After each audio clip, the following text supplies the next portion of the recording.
मेरी लाज सियावर राम जय जय राम, मेरे प्रभु राम जय जय राम। श्री गुरु चरण सरोज रज निज मन मुकर सुधार, वर्णौ रघुवर विमल यश जो दायक फल चार, सियावर राम जय जय राम, मेरे प्रभु राम जय जय राम। बुद्धिहीन तनु जान के सिमरऊं पवन कुमार, बल बुद्धि विद्या देहु मोहे हरऊं कलेश विकार, सियावर राम जय जय राम, मेरे प्रभु राम जय जय राम। नहीं विद्या नहीं बाहुबल नहीं खर्चन को दाम, हो से पतित अपंग की तुम पत राखो राम, सियावर राम जय जय राम, मेरे प्रभु राम जय जय राम। मन संतोषे सब इनके जह तह देहि असीस, सकल तन चिर जीव हूँ तुलसीदास के ईश, सियावर राम जय जय राम, मेरे प्रभु राम जय जय राम। सत्संग सभा में पधारे हुए प्रभु प्रेमी सज्जनों, सर्वप्रथम आज आपको भगवान गणेश जी की इस पावन चतुर्थी के दिवस पर बहुत बहुत बधाई। मंगलमय हो सबके लिए। गणपति गणेश जी महाराज का आशीर्वाद सब पर, सबके परिवार पर इसी तरह बना रहे। मंगल मूर्ति हैं गणपति गणेश जी महाराज, लेकिन आज उनका जो ये दिवस हम लोग चतुर्थी के रूप में मनाते हैं, इसकी कथा अलग है। ये उनका प्रागट्य दिवस नहीं है, प्रगट दिवस नहीं है, जन्म दिवस नहीं है। पौष मास की जो सकट चतुर्थी कहलाती है, उस दिन माँ पार्वती ने एक पुतले का निर्माण किया था। स्नान करने के लिए जब वो अपनी गुफा में प्रवेश कर गई तो बाहर जो नंदी इत्यादि देवगणों को खड़ा किया था कि आप किसी को अंदर ना आने दें, तो सब के सब जो है भगवान शिव की स्तुति में मस्त हो गए।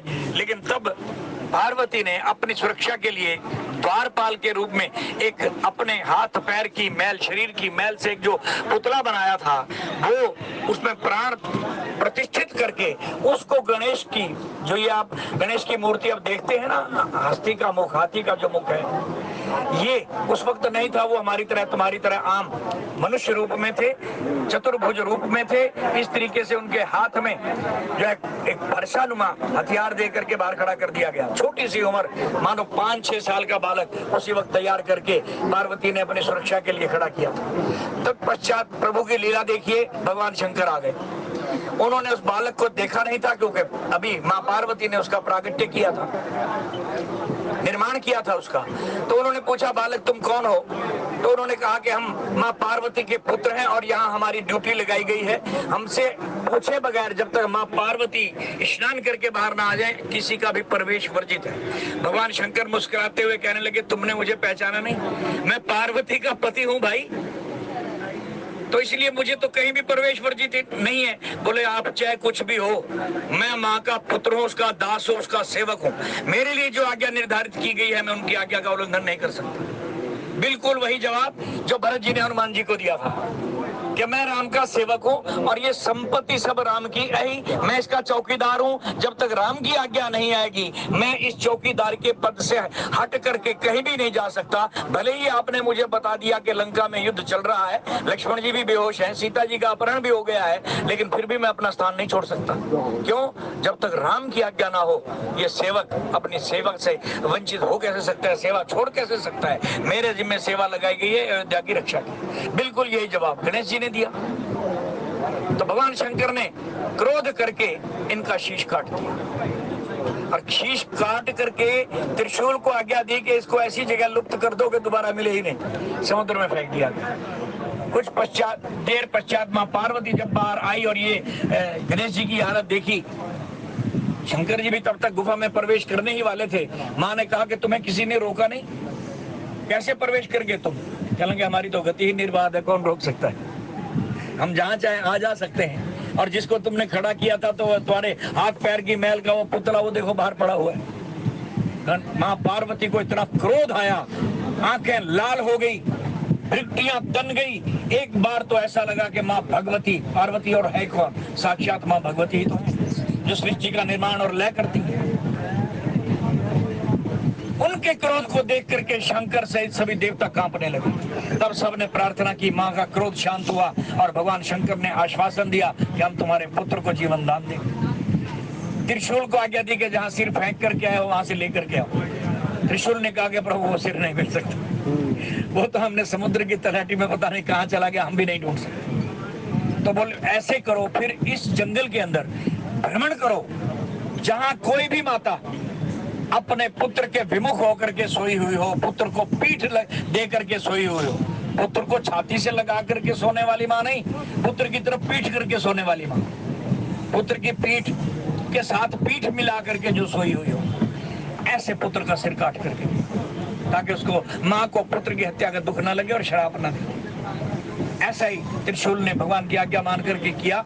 और उस वक्त देखा जंगल में सभी माताएं, नर जाति की हो या अन्य जाति की हो, सब अपने अपने बच्चों को प्यार कर रही थी। यहाँ तक के वानर जाति की जो नारी थी वो भी अपने बच्चों को छाती से चिपकाए हुए थे। सब जीव जंतु, एक प्राणी ऐसा था जो सीने से सीना मिला करके नहीं सो सकता था, उनके पैर लंबे लंबे थे, और वो थे हाथी। हाथी जाति की जो हथनी थी वो सोती है पीठ करके, वो बच्चे की तरफ पीठ करके सोई थी, बच्चे की पीठ और उसकी माँ की पीठ से पीठ मिली हुई थी। ऐसे में उसको त्रिशूल को मौका मिला और तुरंत हथनी को भी पता नहीं लगा, इन्होंने वो छोटे बालक का अस्थि का शीश काट लिया और लेकर के भगवान शंकर के चरणों में प्रस्तुत किया। भगवान शंकर ने अपनी योग माया से और माँ भगवती की इच्छा से वो शीश उसके सिर पर स्थापित किया।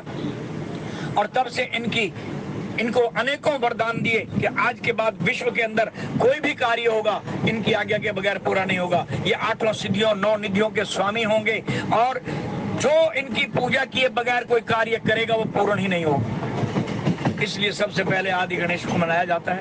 और अन्य बहुत से ऐसे वरदान दिए, झोलियां भर दी गई वरदानों से, और साथ में एक ऊंचा पद भी दे दिया, गणाधीश। गणेश अपने गणों का अध्यक्ष बना दिया, बोले मेरे सभी गणों पर इसी की अध्यक्षता रहेगी। तो इस तरह से इनको वरदान संपन्न किया गया।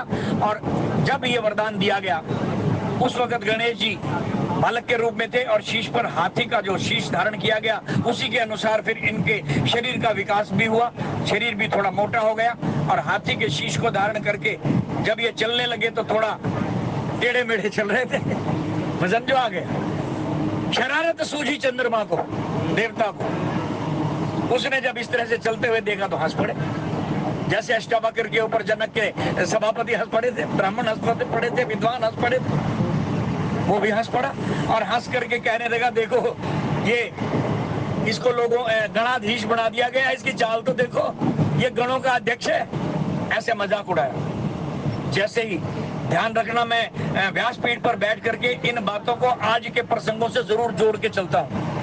और आज के इस प्रसंग और गणेशोत्सव की बड़ी भारी इस खुशी के अवसर पर, और क्योंकि आज राम जी का नामकरण दिवस भी है हमारी कथा के मुताबिक, इन सभी शुभ अवसरों पर हमारे बीच में चलने वाले हमारे महान वक्ता आदरणीय राजेश चौहान जी, सुधीर चौहान जी, क्षमा करना, सुधीर चौहान जी महान वक्ता भी हैं, 501 रुपए की राशि प्रसाद फंड में दे रहे हैं। बहुत बहुत धन्यवाद। इस प्रकार जब गणेश जी का इस प्रकार से मजाक उड़ाया गया तो गणेश जी ने जब पीछे मुड़ करके देखा कि कौन है ये, ऊपर देखा तो चंद्रमा हंस रहा था, खिलखिला रहा था। वो आज का दिन था, चौथ का चांद, भादो मास की चौथ का चांद, शुक्ल पक्ष का चांद मुस्कुरा रहा था। गणेश जी ने शराप दे दिया कि आज के बाद, जो आज के दिन, ये चौथ का जो दिन है, आज का दिन, जो तुम्हारे दर्शन करेगा या रात्रि के समय तुम्हें अर्घ अर्पित करेगा, वैसे तो हम चंद्रमा को पूर्णमासी के दिन या अन्य किसी दिन अर्घ अर्पित करते हैं, लेकिन आज के दिन अगर कोई करेगा विशेष दिन तो उसको मिथ्या कलंक लगेगा। कोई दर्शन भी कर लेगा तो मिथ्या झूठा कलंक लगेगा। और ये कलंक द्वापर युग में जाकर के भगवान कृष्ण को भी लगा। झूठ का इल्जाम लग गया कि तुमने समयंतक मणि चुरा ली। बड़ी लंबी कथाएं जुड़ी हुई हैं, इतना समय नहीं, लेकिन मैं संक्षेप में आज के इस त्योहार का वर्णन करता जा रहा हूं। तो इस प्रकार शराब दिया गया। जब भगवान के चंद्रमा ने क्षमा याचना की, सभी देवताओं ने मिलकर के कहा कि प्रभु इस शराब को तो हम तोड़ नहीं सकते, खाली नहीं जाएगा, ये तो पूरा होगा ही होगा, जो भी दर्शन करेगा उसको कलंक तो लगेगा ही लगेगा, लेकिन इसके निवारण का भी उपाय बता दीजिए। अगर किसी ने गलती से देख लिया, खास करके कलयुग के लोगों को तो पता भी नहीं होगा इस कथा का, जानते नहीं होंगे, अचानक से चंद्रमा सामने आ जाए और दृष्टि पड़ जाए और उसको ये कलंक लग जाए, तो इसका निवारण भी बता दीजिए, छुटकारा कैसे होगा। भगवान गणेश शांत हो गए, क्रोध शांत हुआ। उसके बाद कहा कि जो दूसरे दिन यानी कल पंचमी के दिन जो इनको अर्घ देगा, इनका दर्शन करेगा, उसका ये कलंक छूट जाएगा, उसको लगेगा ही नहीं। तो निवारण भी बता दिया गया। इस प्रकार ये आज का दिन वो गणेश चतुर्थी है जिस दिन चंद्रमा को कलंक लगाने का श्राप दिया गया था। आज वही दिन है। कोशिश करना चंद्रमा को ना देखें, और अगर अचानक सामने आ भी जाए तो कल जरूर देख लेना, कल जानबूझ करके देखना, आज मुंह फेर लेना। इसलिए मानस के अंदर भी इशारा किया है सुंदरकांड में, चौथ के चांद की नाई पर नारी लीलार गोसाई। जिस तरह चौथ के चांद को देखने से कलंक लगता है, ऐसे पर नारी के चंद्रमुखी मुख को देख करके भी कलंक लग सकता है, क्योंकि विचारधारा बदल जाती है। तो ये वो दिन है। और वो जो सकट चौथ आएगी, अभी पौष मास के अंदर चतुर्थी आएगी, वो इनका प्रागट्य दिवस है। उस दिन पुतले के रूप में प्रकट किया गया था माँ पार्वती के द्वारा। लेकिन यही गणेश का परिचय नहीं है। आदि गणेश विशाल स्वरूप, विराट रूपधारी साक्षात भगवान विष्णु ही हैं। ये अनेकों रूप हैं भगवान विष्णु के, उन्हीं की शक्ति से संपन्न है। इसलिए इसी मानस के अंदर भी हमने पढ़ा, और शिव पुराण में भी, अन्य पुराणों में भी कथा आती है कि जब शिव पार्वती का विवाह हुआ तो सबसे पहले गणपति की ही पूजा की, गणेश बना करके चले। भगवान महाराज दशरथ ने भी जब बारात का डंका बजाया, चलने के लिए तैयारी की, तो गणेश बना करके ही चले। तो ये आदि गणेश है जिनका कोई आकार नहीं, निराकार पार ब्रह्म परमेश्वर का स्वरूप, स्वास्तिक का जो निशान हम मना करके गणेश जी को निराकार स्वरूप में पूजते हैं, ये वो है। लेकिन पार्थिव रूप में माँ पार्वती ने इनका पार्थिव शरीर का निर्माण किया, और आज के दिन इनको कलंक लगने का, श्राप देने का जो दिन है वो चंद्रमा को मिला। तो इस दिवस को हम लोग गणेश जी की स्थापना के तौर पर मनाते हैं। कई कई जगह आज के महाराष्ट्र में तो विशेष तौर पर यह पर्व मनाया जाता है। लाल बाग के बादशाह की तो आज मैं सवेरे टीवी में देख रहा था, कई किलोग्राम सोने की मूर्ति बनाई गई है, चांदी के आगे मूषक बनाए गए हैं, लगभग 360 करोड़ रुपए का उसका बीमा भी कराया गया, ऐसा मैं देख रहा था। लेकिन खैर, अपनी अपनी भावना है भक्तों की, भगवान को इन चीजों से कुछ लेना देना नहीं, कुछ नहीं लेना देना। अनेकों प्रकार की मूर्तियां दिखाई। एक कलाकार ने समुद्र के किनारे सीपियां इकट्ठी करके भगवान गणेश जी की मूर्ति बनाई, तो ये भी उसकी भावना है। जिस जिस भाव से जो भगवान को भजे, सिमरे, भज तो रहा है। और मुझे वो दृश्य देख करके याद आ गया। उसके बाद कुछ खबरें भी मैंने देखी। आजकल के तथाकथित नेता, मैं किसी का नाम नहीं लूंगा, ना किसी पार्टी का, ना विभिन्न प्रकार के मानस पर, राम जी पर और अन्य देवी देवताओं पर वो कस रहे हैं, कटाक्ष व्यंग कस रहे हैं। तो मुझे हंसी भी आई, और मैंने प्रभु से प्रार्थना भी की कि प्रभु इनको सद्बुद्धि देना, क्योंकि आप तो दया के सागर हो, करुणा निधान हो। जिस भी भाव से ये भज रहे हैं, भज तो आपको ही रहे हैं, आपका ही बाना है कि मैं कंस को भी वही धाम दूंगा जो अपने भक्तों को देता हूं, क्योंकि वो भी मुझे भज रहा है। राक्षसों को भी वही धाम दिया जो मुझे मेरा भजन किसी भी भाव से कर रहे हैं, मुझे याद तो कर रहे हैं। वैर भाव सिम रही मोह निश्चर, ये निशाचर जाति के लोग तब भी थे और अब भी हैं, लेकिन भजन तो कर रहे हैं, भगवान को याद तो कर रहे हैं, चाहे बुरे विचारों से सही, चाहे कटाक्ष करके सही, चाहे व्यंग करके ही सही, याद तो मेरे राम को कर रहे हैं, याद तो कृष्ण को कर रहे हैं। इनकी बुद्धि इनको मुबारक। और आज बुद्धि विनायक गणेश जी के चरणों में हम प्रार्थना करेंगे कि इनको सद्बुद्धि प्रदान करें। तो आइए आज के प्रसंग की ओर। श्री राम जय राम, जय जय राम, मन संतोषे सब इनके, जह तह देहि असीस, सकल तनय चर जीवहूँ, तुलसीदास के ईश सियावर राम, जय जय राम मेरे प्रभु राम, जय जय राम। उन लोगों को ये मानस के ऐसे ऐसे प्रसंग जरूर पढ़ने चाहिए, सुनने चाहिए, जहाँ एक एक जीव, एक एक प्राणी भगवान राम की जय जयकार कर रहा है। आशीर्वाद दे रहे हैं बालक के रूप में राम जी के दर्शन करने के पश्चात। और ये समाचार महाराज दशरथ के पास पहुंचा तो उन्होंने खजानों के मुंह खोल दिए। जिसकी जो इच्छा थी, हाथी, घोड़ा, गाय, वस्त्र, अन्न, धन, जो चाहिए, पूछने की जरूरत नहीं है। दरबार खुले हुए हैं, भंडार लगे हुए हैं। आज्ञा दे दी सेवकों को कि जो जिस पंडाल के आगे खड़ा हो करके जो चाहे, वस्त्र के भंडार के आगे खड़ा है वस्त्र दे दो, अन्न के आगे खड़ा है अन्न की बोरियां दे दो। गौओं के जो है वहाँ बहुत से झुंड खड़े कर दिए गए, लाखों गौएं मंगवाई गई। और ब्राह्मणों को जो गौएं दी गई उनके तो सींग और खुर भी मड़े हुए थे सोने और चांदी से, गले में मालाएं डाली हुई थी। ऐसी ऐसी गौएं, हाथी, घोड़े, बहुत से पंडाल शहर के बाहर, नगर के बाहर लगा दिए गए थे, जहां जिसको जो चाहिए ले जाओ।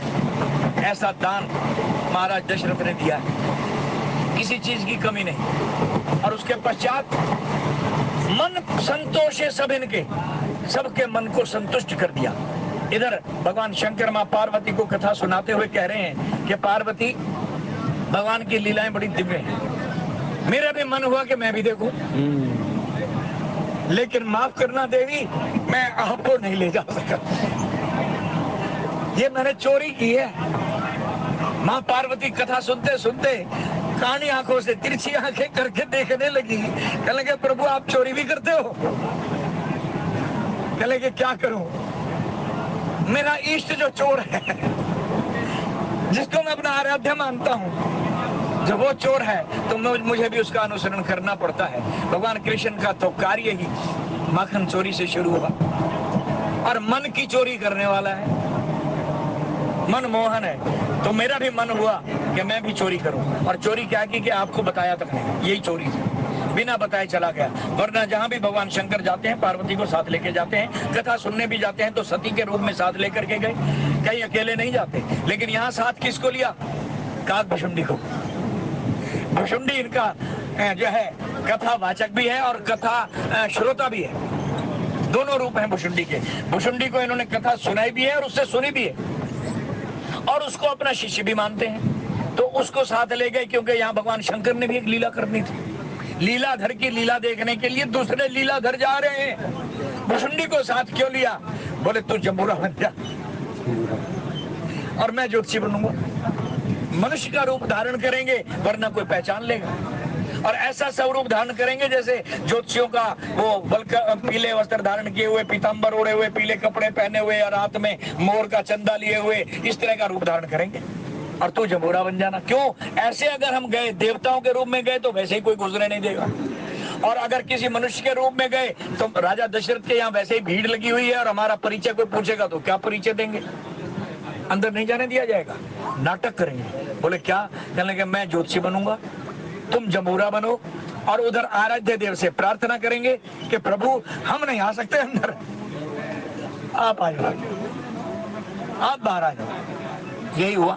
देवी मैं और भुशुंडी जब वहां गए तो कौशल्या की गोद में मेरे बाल रूप भगवान लीला कर रहे थे, स्तनपान कर रहे थे। और स्तनपान करते करते जैसे ही मैंने बाहर से पुकार लगाई, मानसिक स्वरूप से उनका मनोमन ध्यान लगाया, मन में ध्यान लगा करके उनसे प्रार्थना की, स्तनपान छोड़ करके रोने लग गए, लीला करने लगे। और इतना जोर के रोए कि माँ ने बहुत उपाय किए, नहीं चुप हुए। तीनों माताएं इकट्ठी हो गई, नहीं चुप हुए। आखिरकार गुरुदेव को आना पड़ा। पहले वैद्य को भी बुला लिया कि शायद कहीं पेट में दर्द हो। बच्चे रोते हैं ना तो माँ को पता नहीं लगता कि इसके पेट में दर्द है कि नहीं, तो बूढ़ियां जो होती हैं दादियां, वो बताती हैं कि इसके पेट में दर्द है, वो बता देती हैं। तो फिर पेट की मालिश करो, ये करो, वो करो, ये सब जो है किए जाते हैं बच्चे का दर्द दूर करने के लिए। माँ ने वो भी करके देख लिए। फिर वैद्य को बुलाया गया। वैद्य ने सारे अपने गुलाबे खोल लिए, नाड़ियां देख ली, पेट देख लिया, कहते इसको तो कुछ भी नहीं, कुछ भी नहीं, ये तो ठीक ठाक है। तो बोले फिर रो क्यों रहा है? कहने लगे ये तो मेरी समझ में भी नहीं आ रहा, रो क्यों रहा है, ये तो गुरुदेव ही बता सकते हैं। गुरुदेव को बुलवाया गया। गुरुदेव ने आकर के जब देखा तो मुस्कुराने लगे, मानसिक प्रणाम किया। गुरु ने जानते थे, गुरु वशिष्ठ जानते थे कि ये कौन है, लेकिन आज लीलाधर की लीला में शामिल है, इसलिए इस नाटक में नाटक करते हुए गुरुदेव अपना परिचय और इनका परिचय नहीं दे रहे। परिचय कब दिया? उत्तरकांड में हम पढ़ेंगे। उत्तरकांड में जब हम पहुंच जाएंगे तब ये परिचय देंगे, और गुरु ही देंगे। वहां परिचय दिया, लेकिन अब तो उनकी लीला में रोल कर रहे हैं ना, तो रोल करते हुए उनका भेद खोल भी कैसे सकते हैं। गुरु जी आए, गुरु ने देखा, मुस्कुरा करके मानसिक प्रणाम किया और कहने लगा कि देवी इसका इलाज तो लाइलाज है। बोले क्या? कहने लगे इसका तो कोई ज्योतिषी, कोई जादू टोने हटाने वाला ही कर सकता है, किसी की नजर लग गई है इसको। नजर के ऊपर मैं फिर किसी दिन बोलूंगा, क्योंकि विस्तार में फिर ये प्रकरण बहुत लंबा हो जाएगा। ये नजर नारद को भी लगी और राम ने दूर की, ये नजर राम को लगी, खुद केकई ने दूर की, ये नजर राम को अपनी भी लगी। निज प्रतिबिंब नाचे देखे, निज प्रतिबिंब निहारी। जब अपने परछाई को दशरथ जी के खंभों में, दीवारों में देख करके नाचते हैं तो अपनी ही नजर लग गई। बड़ा लंबा प्रकरण है नजर का, फिर बताऊंगा। आज गुरुदेव ने कहा कि इसको नजर लग गई तो क्या करें? कहने के बाद कि कोई ना कोई ब्राह्मण, कोई नजर उतारने वाला कोई होगा, उसको बुलाओ। वशिष्ठ जी तो सब जानते थे। बाहर सेवक सेविकाएं भेजी गई तो बाहर तो खड़े थे इंतजार में। भगवान शंकर जी कहते हैं देवी मैं और मेरा चेला तो ना हुआ, ये भुशुंडी वही इंतजार कर रहे थे। तब सेवक बुलाने के लिए आए। हमने कहा मैं ऐसे अंदर नहीं जाते, पहले तो ये भीड़ भाड़ हटाओ और बालक को बाहर ले आओ, बालक को बाहर ले आओ, हम तब ये इलाज करेंगे। तो माता को कहा गया, माता तो माँ होती है, उसको तो जो भी इलाज डॉक्टर बताएगा वो बेचारी करने को तैयार होती है। कई बच्चों को माता निकल आती है ना, तो माताओं को कहा जाता है कि आपने 3 दिन तक इस तरीके जो है पूजा पाठ करने हैं और रोजाना जा करके जंडी पर जल चढ़ाना है और इसके सिराने चने रखने और ये नियम करने हैं। तो वो माँ बेचारी भूखी रह करके भी नियम करती है कि मेरे बच्चे की ये बीमारी दूर हो जाए। तो दौड़ी आई कौशल्या अम्बा लेकर के बाहर। जैसे ही बाहर आई, कपड़ा हटाया, भगवान शंकर ने दर्शन किया है और दर्शन करके कहने लगे कि देवी से मुझे दे दो। ना ना ना ना ना, तुझे कैसे दे दूं? तू तो नजर उतारने चढ़ाने वाला है, कहीं तेरी ही नजर लग गई तो, या कोई इसको और कोई रोग हो गया तो दूर से ही नजर उतार दे। ये चंदा तेरे हाथ में है ना, मोर के चांद, इनसे उतार दे। कहने लगा नहीं माँ, जब तक मेरे हाथ में नहीं आएंगे ना मैं अपने मंत्र उजागर नहीं कर सकूंगा। ये गूढ़ मंत्र है, रहस्यमयी मंत्र है, इसी के ऊपर ये पढ़े जाएंगे और किसी पर नहीं। होंठ बंद करके पढ़े जाएंगे, आंखें बंद करके पढ़े जाएंगे। माँ ने मरता क्या ना करता दे दिया, और जैसे ही दिया तो भगवान शंकर ने उन छोटे छोटे पैरों को माथा भगवान के चरण छू लिए, मस्तक टिका दिया और अपनी जटाओं पर चरण घुमाए। क्यों? अंदर बैठी हुई गंगा जी भी प्रार्थना कर रही थी, हम भी हैं भगवान, हमारा भी ध्यान रखना। गंगा जी को भी स्पर्श करवाया, भुशुंडी जी ने भी चरण छुए। और इस प्रकार जैसे ही ये प्रक्रिया पूरी हुई तो भगवान राम का और शंकर जी का आंतरिक वार्तालाप हुआ कि प्रभु अब आपने तो अपना कार्य पूरा कर लिया, अब जरा हमारा भी कार्य पूरा कर दो। बोले क्या? कि हम भी आपका मत्था टेकना चाहते हैं। तो जैसे ही उनकी इच्छा ये पूरी हुई राम जी की, मैं भी मत्था टेकना चाहता हूँ, आपने मुझे प्रणाम किया, मेरे चरण छुए, तो आप भी तो मेरे इष्ट हैं, मुझे भी प्रणाम करने का अवसर प्रदान कीजिए, कोई लीला कीजिए। तभी गुरुदेव ने कहा कि देवी इनको दक्षिणा भी दो और साथ में मत्था भी टिकाओ, क्योंकि जब भी कोई पुरोहित घर में आए, ब्राह्मण घर में आए, तो पूजा पाठ के बाद सारे परिवार के लोग मत्था टेकते हैं, चाहे बड़े हों बूढ़े हों कोई भी हो। ब्राह्मण को जब विदाई देते हैं तो मत्था टेक करके देते हैं। तो माँ की मजबूरी होगी, मत्था टिकवाएगा। भगवान राम और शंकर दोनों आंखों से आंख मिला करके मुस्कुरा रहे। ऐसी ऐसी अनेकों लीलाएं राम जी ने की, आगे आएंगी, बाल लीलाओं का भी आगे वर्णन आएगा। अभी तो नामकरण की लीला है। देखिए नामकरण किस तरह से हुआ। श्री राम जय जय राम, श्री राम जय जय राम। एक नामकरण यहाँ हो रहा है, एक द्वापर युग में भी हुआ, जब भगवान कृष्ण के रूप में राम अवतरित हुए, तो वहां पर भगवान ने एक अलग ही लीला की। वो लीला क्या थी कि बलदाऊ को लेकर के यशोदा मैया गोदी में लेकर के बैठ गए और कृष्ण को रोहिणी मैया लेकर के बैठ गए। दोनों ने जो है बालक बदल लिए, और जब बालक बदले गए तो गौशाला के अंदर ये निर्धारित किया गया था कि गौशाला के अंदर इनके नाम रखे जाएंगे, क्योंकि कंस को भनक नहीं लगनी चाहिए, क्योंकि उसके तो जासूस घूम रहे थे, पता लगाओ कृष्ण कौन है, कहाँ है। तो इसलिए बालक वहां जाने से पहले घर में ही बदल लिए, किसी को पता तक नहीं चला, ताकि अगर कोई जासूस देख भी रहा हो तो जो रोहिणी के पेट गोद में है उसी को ही कृष्ण समझे, जो बलराम समझे कि रोहिणी का बेटा है तो बलराम है। कृष्ण हो ही नहीं सकता। और जो यशोदा की गोद में है वो कृष्ण समझे उसको। यशोदा की गोद में बलराम जी थे। और जब गर्गाचार्य जी वहां पहुंचे और वहां नामकरण का कार्य शुरू किया तो उनके गोत्र दोनों के अलग अलग हैं, नंद जी के और वसुदेव जी के, दोनों के गोत्र अलग अलग हैं। तो वहां शांडिल्य मुनि को भी बुलाया गया, क्योंकि उनके गुरु पुरोहित कुल पुरोहित वो हैं और उनके कुल पुरोहित वो हैं। तो कहने लगे देखो आप वसुदेव जी के कुल पुरोहित हो। शांडिल्य जी को कहा गया इसलिए जो बालक ये सांवले रंग का है ना और इसको रोहिणी लेकर के बैठी हुई है, इनका नामकरण आप करो। और जो कोई यशोदा की गोद में गोरा बच्चा है इसका नामकरण मैं करूँ, क्योंकि ये नंद जी की। तो इस प्रकार वहां के नामकरण के समय भी लीला की गई। और यहाँ लीला जो हुई नामकरण के समय, श्री राम जय राम जय जय राम, श्री राम जय राम जय जय राम, श्री राम जय राम जय जय राम, श्री राम जय राम जय जय राम।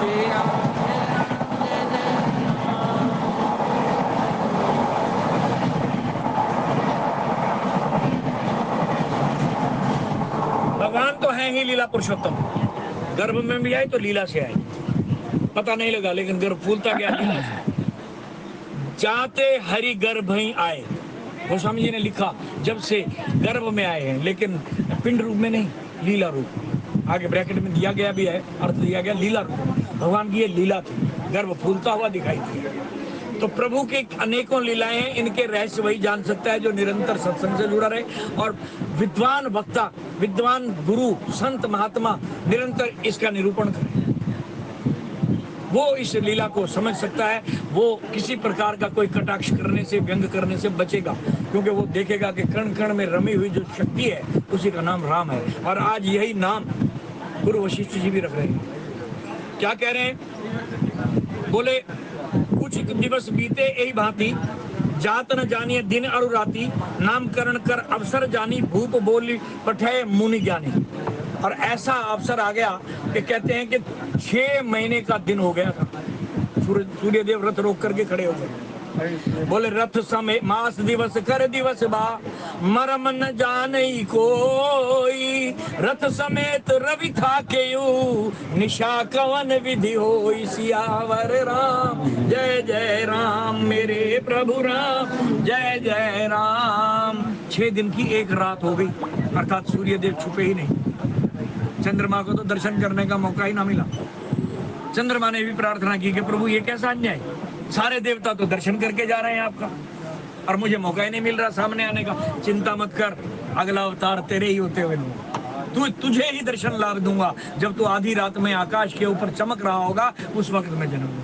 आज आधे दिवस में, आधे मध्य दिवस में सूर्य चमक रहा है, आज का लाभ इसको ले लेने दो। सूर्य देव ने खुल के दर्शन किए हैं 6 महीने तक, और अगले जन्म में चंद्रमा को दर्शन दिए हैं, आधी रात के समय जन्म लिया है। और यहाँ कुछ दिन जब इस तरह से बीत गए, जात न जानिए दिन और राति, कब दिन हुआ कब रात हुई, क्योंकि सूर्य देव तो अस्थि नहीं हो रहे थे, दिन रात का पता ही नहीं लग रहा था।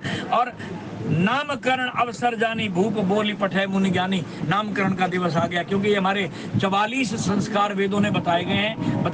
हम 44 तो भूल ही चुके हैं, मुश्किल से 16 हम याद रखते हैं और उन्हीं को ही मनाते हैं। लेकिन अगर इतने भी होते रहे तो भी गनीमत है। हम इनमें से इतने भी नहीं मना पाते, इतने संस्कार भी, जात कर्म संस्कार, गर्भाधान संस्कार, नामकरण संस्कार और जनेऊ संस्कार, मुंडन संस्कार, ऐसे अनेकों। फिर स्कूल में, विद्यालय में पढ़ने के लिए जब जाते हैं, वो भी सरस्वती की पूजा करके, वो भी एक संस्कार है, उसकी पूजा करके जाया जाता है। हाँ, उपनयन संस्कार और जनेऊ धारण का संस्कार जो है वो होता है। ऐसे हमारे 16 संस्कार है। फिर आगे विवाह संस्कार और गोद भराई संस्कार, फिर अंतिम संस्कार तक 16 रह गए हैं। ये 16 भी मना ले तो भी गनीमत है। लेकिन ऐसा जो है समय आता जा रहा है, कालक्रम ऐसा है कि 16 तो क्या, आजकल कोई तो एक भी नहीं मनाता। लेकिन कुछ संस्कारवान सनातनी आज भी 16 के 16 या इससे भी ज्यादा, नहीं तो 7, 8, 10 तक तो मना ही लेते। आजकल हम जन्म दिवस भी मनाते हैं तो उसमें भी टोटली तामसिकता होती है। सात्विक रूप से तो जन्मदिन भी नहीं मनाते बच्चों के। कमाल की बात तो यह है कि हमने अभी पिछली जन्माष्टमी पर देखा कि एक बहन टोकरी के अंदर भगवान कृष्ण की डलिया में जो छोटी सी बाल गोपाल की मूर्ति लेकर के जन्माष्टमी के दिन जन्मदिन मना रही थी और उनको खुद खाने की इच्छा थी, गोलगप्पा मुंह को लगा रही थी। सिर पकड़ लिया मैंने, क्या कर रहे हो, क्यों जुलूस निकाल रहे हो अपने सनातन का भाई? विशेष रूप से प्राण प्रतिष्ठा जहां होती है वहीं भोग लगाया जाता है। खैर सब लोग जानते हैं, मैं विस्तार में न जाकर के इशारा मात्र करता हूँ। कम से कम जितने लोग हम यहाँ लोग बैठ करके कथाएं सुनते हैं वही अपना लें तो हमारे इतने घर सुधर जाएंगे, इतने बालक सुधर जाएंगे। हमें सारी दुनिया का ठेका नहीं, क्योंकि संत महात्मा बहुत समझाते रहते हैं। हाँ, कई तरीके हैं सनातन मत से मनाने के। गौशाला में जाकर के मना लो, घर में मनाओ तो बच्चों के हाथ से दान पुण्य कराओ, गुल्लक बना दो भगवान के कृष्ण के नाम का। उन लोगों को पेट भर के खाना खिला दो जो बेचारे पेट भर खाना भी नहीं खा सकते। और आजकल तो हमने ये इतना पैसा भगवान ने दे दिया है कि हम भंडारों के नाम पर पैसा खर्च करते हैं, लेकिन भंडारा खिलाया कैसे जाता है ये भूल गए। ऐसी जगह पंडाल लगा देंगे जहाँ आधा नीचे गिरेगा, आधा लोगों के कपड़ों पर गिरेगा। जिनको जरूरत है उनको भंडारा मिल नहीं पाएगा, जो जिनको जरूरत नहीं है वो खा जाएंगे या कुछ पीछे से थैलियां भर के ले जाएंगे। ये क्या हमने मजाक बना रखा है। वास्तव में अगर भंडारा खिलाना है, लंगर खिलाना है तो जाइए गुरुद्वारों में। किस तरीके से पंगत में एकत संगत एकत पंगत पंक्ति में बिठा करके थालियां परोसी जाती हैं, अब बिठा करके आराम से भोजन कराया जाता है।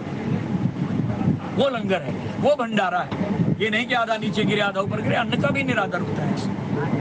और अगर ऐसा नहीं संभव हो सकता तो घर में चाहे 5 आदमियों का, 10, जैसे अब श्राद्ध आ रहे हैं आगे, अपने पितरों के नाम पर हमने कुछ बनाया है पितृ तर्पण करने के लिए, तो वेस्ट मत कीजिए। ब्राह्मण को जिमाने के बाद घर में आसपास आए हुए उन लोगों को खिलाइए जो इन चीजों को घर में कभी कभार बना नहीं पाते, मिष्ठान इत्यादि, खीर इत्यादि नहीं बनाते, उनको खिलाइए। और नहीं तो ज्यादा बना लिया है तो स्टेशन इत्यादि पर जाकर के उनको बिठा करके, जहाँ इतना खर्चा कर रहे हो 50-100 और खर्च करके, वो आजकल पोर्टेबल जो प्लेटें आई हुई हैं, खाओ और फेंको, यूज एंड वेस्ट वाली, वो ले लीजिए। उनमें अपने हाथ से वो भंडारा डाल करके दीजिए और उनसे रिक्वेस्ट कीजिए कि भाई बहनों बैठ जाओ, बच्चों को भी बिठा दो, बिठा करके उनको खिलाइए, जिससे अन्नपूर्णा माँ भी प्रसन्न होगी, अन्न का सदुपयोग हो रहा है। तो आज महाराज दशरथ ने भी दान पुण्य दिए हैं, लेकिन इस तरह खिंडाए नहीं। पंडाल लगाए गए बड़े बड़े और लाइनें लगी गई, जिसको जो चाहिए ले। तो यहाँ पर अब नामकरण की जो प्रक्रिया शुरू हुई है, नामकरण कर अवसर जानी, भूप बोली पठे मुनि ज्ञानी, करी पूजा भूपति अस भाखा, धैर्य नाम जो मुनि गुणी राखा। हे गुरुदेव, आपने जो नाम मन में सोच रखा है ना, इन बालकों के वही नाम रखें। गुरुदेव को प्रार्थना की गई, उनकी पूजा की गई। पूजा करने के बाद देखो नामकरण भी कैसे हो रहे हैं। हम तो नामकरण भी अपनी मर्जी से रख लेते हैं। क्षमा करना, जिन नामों को विदेश के लोग कुत्तों के लिए रखते हैं वही नाम हम अपने बच्चों के लिए रखते हैं। हम बच्चों के वही नाम रख रहे हैं जो विदेशी लोगों ने अपने कुत्तों के नाम रखे हुए। पहले नामकरण भी गुणों के आधार पर रखे जाते थे। रामचरण, शिव कुमार, कृष्ण देव, इस तरह के, या संतों के नाम। और वो भी कब?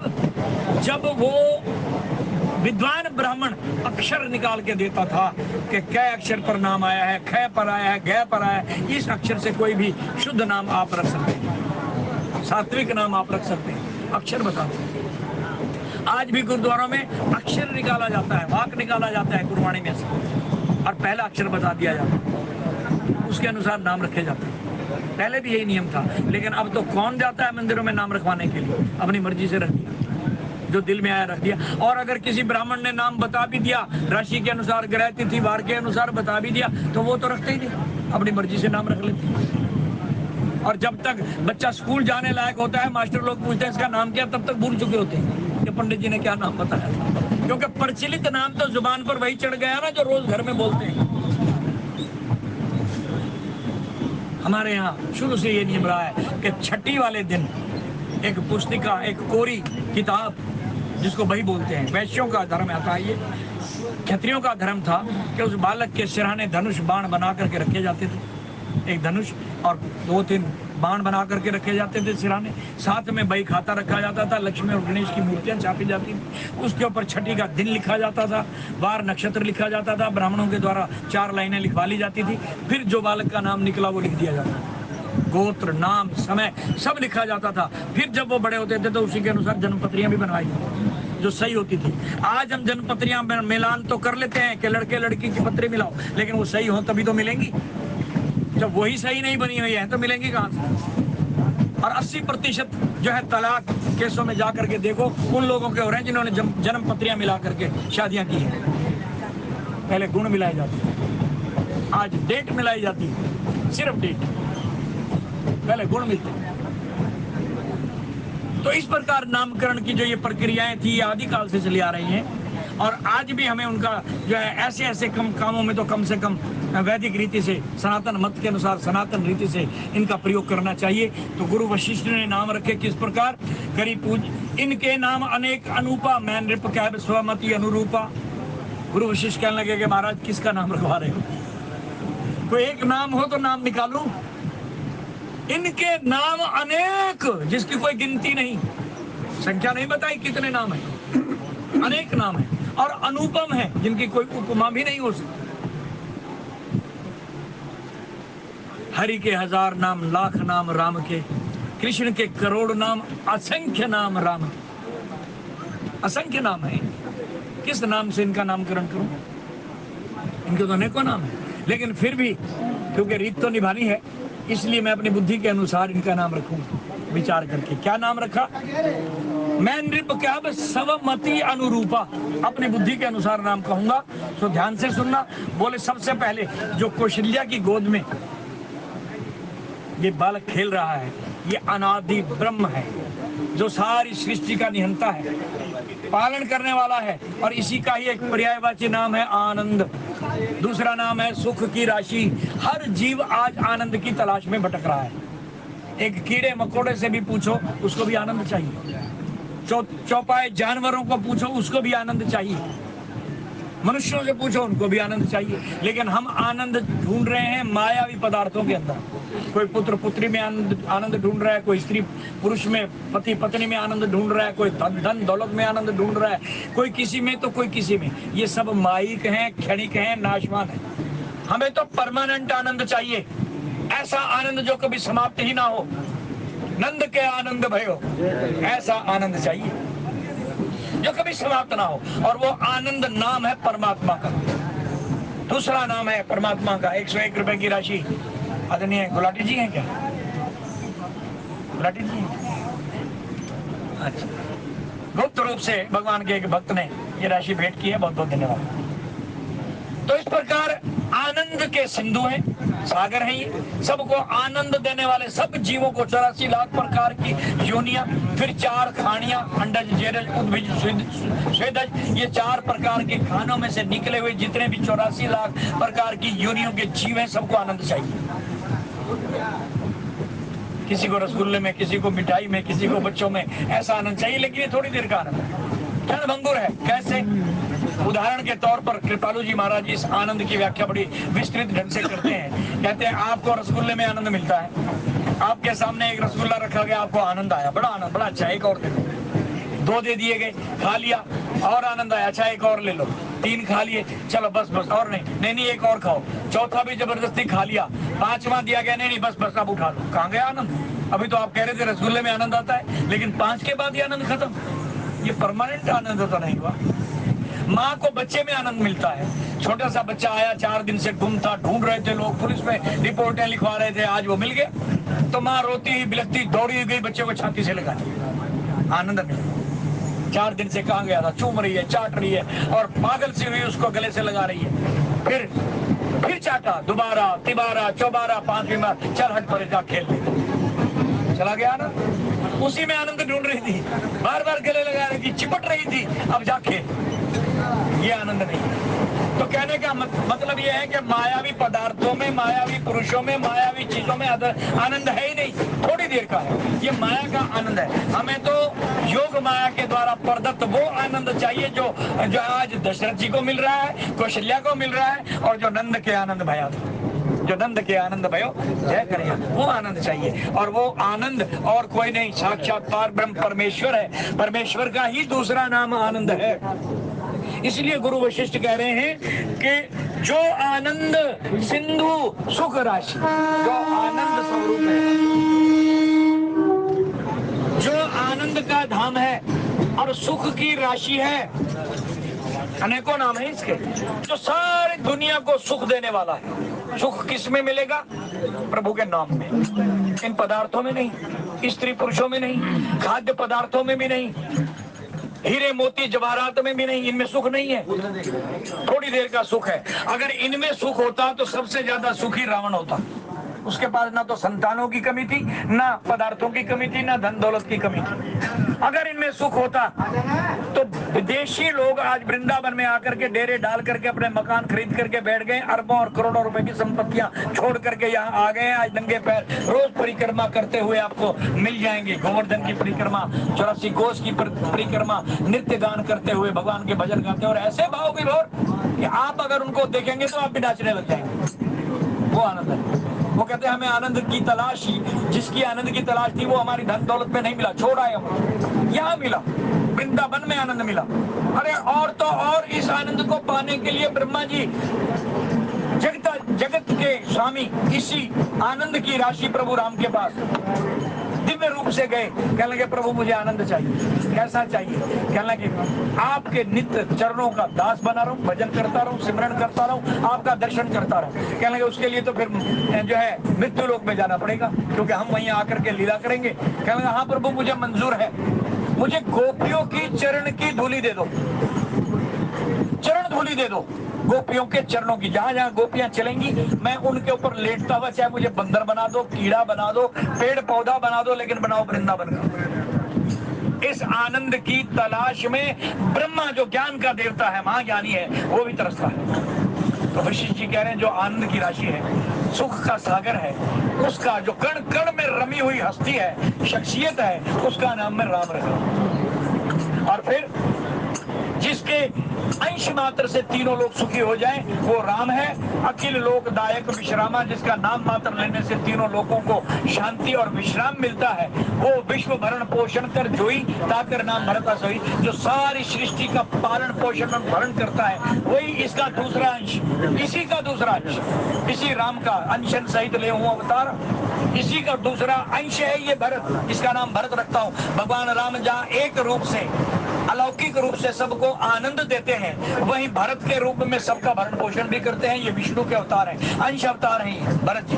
सारे संसार को पालना पोषणा इस विष्णु का काम है। इनका नाम मैं भरत रखता हूँ। और जिसका नाम मात्र सुन करके अंदर और बाहर के शत्रु शांत हो जाएं, दहल जाएं, अंदर के शत्रु काम, क्रोध, लोभ, मोह, अहंकार, इच्छाएं, ये समाप्त हो जाए, और बाहर का शत्रु जिसका नाम सुन करके मैदान छोड़ करके भाग जाए, उसका नाम मैं शत्रुघ्न रखता हूं। और जो सभी प्रकार के लक्षणों से परिपूर्ण है, लक्षण का धाम है, लक्षण धाम राम प्रिय, जो राम का सबसे प्रिय अंश है, शेष, सारे ब्रह्मांड को धारण करने वाला। बोले सकल जगत आधार, सारे जगत का आधार कौन है?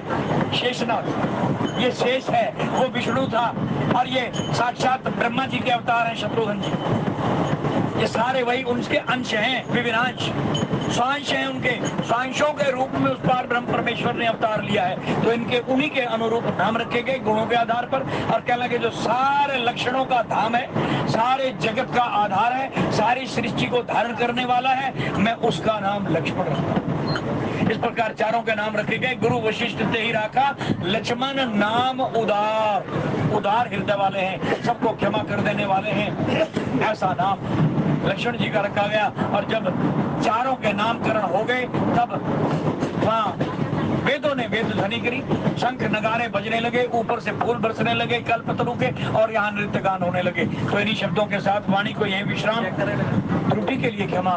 बोलिए राजा रामचंद्र महाराज की कथा सदा होती रहे।